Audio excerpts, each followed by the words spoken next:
Hello, नमस्कार सगळ्यांना. सर्वप्रथम श्री स्वामी समर्थ. मी सोनिया शिंदे. मी मुंबईमध्ये राहते, बँड्रामध्ये. मी साताऱ्याची आहे मूळ. आणि तुम्हाला आजपासून मी माझे सर्व व्हिडिओ तुम्हाला दाखवले, पण मी इंट्रोडक्शन नंतर देईन म्हटलं. तर तुम्ही आजपासून माझे नवीन व्हिडिओ सुरू होणार आहेत. तर तुम्ही प्लीज माझे व्हिडिओ पहा, लाईक करा, सबस्क्राईब करा आणि शेअर करा. माझे व्हिडिओ तुम्ही पूर्ण पहा. पूर्ण पाहिल्याशिवाय तुम्हाला कळणारही नाही. कारण का मी आपल्याकडे यल्लम्मा देवीची गादी आहे, तर मी तुम्हाला काही घरातले असे काही प्रॉब्लेम्स असतील किंवा काही असेल तर त्याचे मी तुम्हाला तोडगे सांगणार आहे. तर तुम्हाला टिप्स सांगणार आहे काय काय घरातले, घर कसं सांभाळायचं. मी स्वयंपाक करायचं काम करते, म्हणजे स्वयंपाक बनवायचं काम करते. तर मी आणि माझा मुलगा आम्ही दोघं मिळून आम्ही असा व्हिडिओ करणार आहोत. प्रामाणिक प्रयत्न करू. तर तुम्ही सगळ्यांनी जसं युट्यूबवर लोकांना तुम्ही सगळ्यांनी एकदम प्रेम दिलं, त्या पद्धतीने तुम्ही आम्हालाही, आमच्या जोडीलाही प्रेम द्याल. तो त्याच्या शाळेच्या शेड्यूलनुसार तो येईलच व्हिडिओमध्ये. तर प्लीज तुम्ही माझा पूर्ण व्हिडिओ बघितला असेल तर तुम्ही प्लीज लाईक सबस्क्राईब नक्की करा. सबस्क्राईब केल्यावरती बेल आयकॉन दाबा. बेल आयकॉन दाबले तर माझे व्हिडिओ तुम्हाला पहिले येतील. आणि माझे व्हिडिओ तुम्हाला आल्यावरतीच तुम्हाला तुमच्या काय प्रॉब्लेम्स आहेत लाईफमध्ये, काय घर कसं, बाहेर कसं, सगळं कसं हँडल करायचं, आम्ही घरामध्ये आमचं काय धमाल करतो, मस्ती मजा करतो, हे तुम्हाला सगळं बघायला मिळेल. हॅलो, आज आहे गुरुपौर्णिमा. सर्वांना सगळ्यांना आज गुरुपौर्णिमेच्या खूप खूप शुभेच्छा. आज आहे श्री स्वामी समर्थांना मी गुरु मानलेला आहे, तर त्यांच्यासाठी मी आज पुरणपोळीचा स्वयंपाक केला आहे. पूर्ण व्हिडिओ दाखवणार नाही आहे आज, मी दाखवेन नंतर, सगळं तुम्हाला शेअर करेन सगळे डिटेल्स. पण आता सध्या घाईघाईमध्ये सगळी सेवाही करायची आहे स्वामींच्या, त्यामुळे मी आज तुम्हाला जे काही पुरणपोळीचा स्वयंपाक केला आहे ते सगळं मी दाखवते.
आणि हे यल्लमा देवी, परशुराम,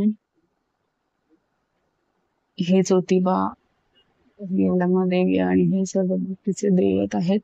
मी तुम्हाला सर्व दाखवेन मी कसं मांडते.